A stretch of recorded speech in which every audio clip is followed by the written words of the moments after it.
Allez Maxime, on va enchaîner après cet intermède marseillais. On va évoquer un joueur que tu as évoqué en parlant de l'OM, c'est Antoine Griezmann. Avant de parler de son futur, on va parler de son présent qui est brillant avec l'Atlético de Madrid. Il a été l'homme du match face à Leipzig, un but, une passe décisive encore, ce qui lui permet de présenter en ce début de saison des statistiques dignes de son rang.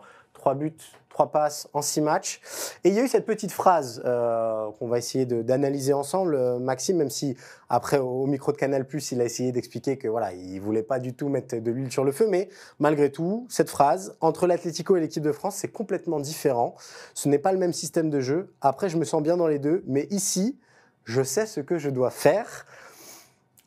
Maxime, Antoine Griezmann mène-t-il une double vie? Alors, à l'échelle d'Antoine Griezmann, cette phrase, c'est une bombe atomique.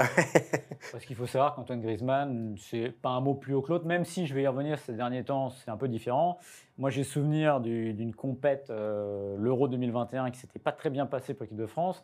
Le match contre la Hongrie, où il se retrouve côté droit, l'équipe de France fait match nul, lui n'est pas très bon. Et le lendemain, il vient en conférence de presse et il dit, c'est pas un secret pour le coach, il sait que je préfère jouer dans l'axe. Déjà, c'était une toute première pierre. On avait tous été étonnés parce que généralement, il ne se plaint pas. Et justement, sa carrière montre que c'est un joueur qui s'adapte à tout. Et on l'a vu notamment à la Coupe du Monde 2022 où il était meilleur relayeur et où il a fait l'une de ses meilleures compétitions. Maintenant, moi, je pense que le nœud du problème est de... Il n'y a pas de rupture avec lui et Deschamps. De toute façon, il n'y aura jamais de rupture. Oui, parce non, c'est pas le genre du bonheur. Il y a une histoire. Ouais. Les deux savent ce qu'ils doivent l'un à l'autre. C'est-à-dire que Deschamps est allé le sélectionner pour la première fois en mars 2014. Après sa suspension, il en a fait au fur et à mesure son joueur cadre, son relais sur le terrain. Et Griezmann, à l'inverse, c'est ce qu'il doit à Didier Deschamps, le record de sélection d'affilée, ses 137 matchs en équipe de France, cette longévité. Voilà. Et le fait d'être quasiment, je dis bien quasiment jusqu'à ces derniers temps, le premier joueur qu'on met sur la feuille de match.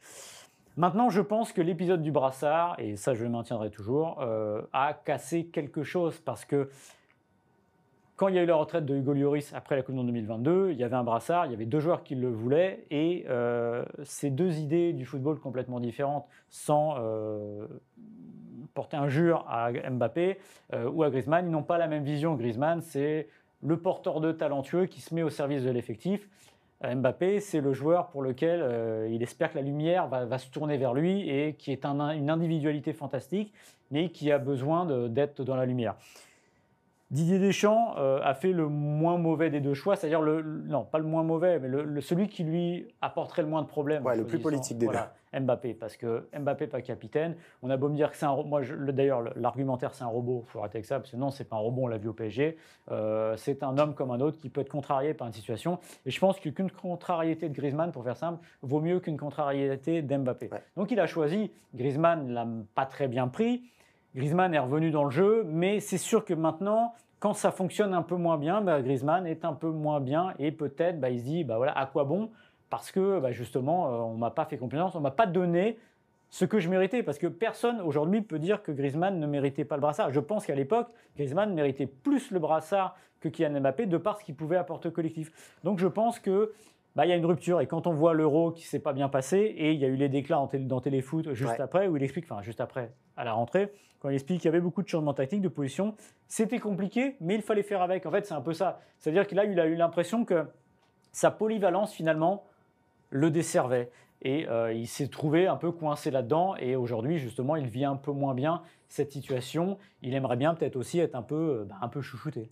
Oui, de toute façon, c'est l'histoire de la carrière d'Antoine Griezmann, c'est ça. C'est un joueur qui a besoin d'être entouré, d'être soutenu pour donner le meilleur de lui-même. Souvenez-vous de son passage au FC Barcelone où il est dégradé un petit peu et on sent que on ne va pas lui donner les clés du jeu. Bon, quand on joue avec Lionel Messi, c'est plus compliqué, mais ça résume assez bien le personnage. Moi, je suis ravi de voir cette rentrée d'Antoine Griezmann. C'est une pierre de plus dans le jardin de Didier Deschamps, finalement. Lui dire, coucou, rappelle-toi que si on met dans les meilleures dispositions, je suis un joueur capable de faire gagner n'importe quelle équipe. Et j'ai un peu l'impression qu'on avait oublié ça avec l'Euro. En tout cas, ça neutralise complètement l'argument selon lequel Griezmann, il est fini, Griezmann, il est fatigué, Griezmann, il n'a plus rien dans le moteur. Non, en fait, Griezmann, il a encore beaucoup de choses à donner au football, à l'Atlético et normalement à l'équipe de France, si tant est qu'on le mette dans les meilleures dispositions. Et de toute façon, l'Euro, as parlé du brassard, je pense aussi que l'Euro, à mon avis, a signifié une rupture assez nette entre les deux. Il y a ce choix de le placer sur le banc en phase de poule qui était un peu compliqué. Et il y a des choix qui n'ont pas été trop recommandés de la part de Didier Deschamps, mais on a réorganisé complètement l'équipe de France pendant l'Euro pour que Aurélien Tchouaméni ait sa place. Aurélien Tchouaméni a fait un très mauvais Euro. On n'a pas voulu réorganiser complètement l'équipe de France pour que Antoine Griezmann ait sa vraie place. Et pour moi, ça a été une erreur vraiment importante de Didier Deschamps, même si, comme il l'a expliqué après, et Griezmann et Mbappé n'étaient pas dans la forme optimale de leur vie. Mais malgré tout, pour moi, cette équipe de France, même dans l'intérêt de Kylian Mbappé, elle doit passer par Antoine Griezmann. À force de penser que, de toute façon, Griezmann, il peut tout faire, eh ben on dessert le collectif, parce qu'à un moment, ça ne peut pas être une variable d'ajustement.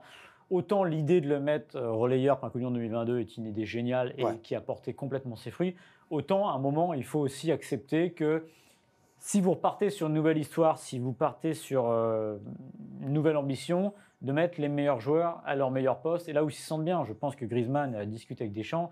Griezmann a dû dire globalement ce qu'il pensait de ça, ce dont il avait envie. Il faut aussi penser à lui et ne pas que tout ne tourne pas autour de Mbappé, que tout ne tourne pas au milieu de terrain autour de Tchouaméni. Il faut savoir qu'on reproche, qu'est-ce qu'on reproche aujourd'hui à l'équipe de France? Plein de choses, mais notamment le manque de créativité au milieu. C'est un des seuls qui incarne ça.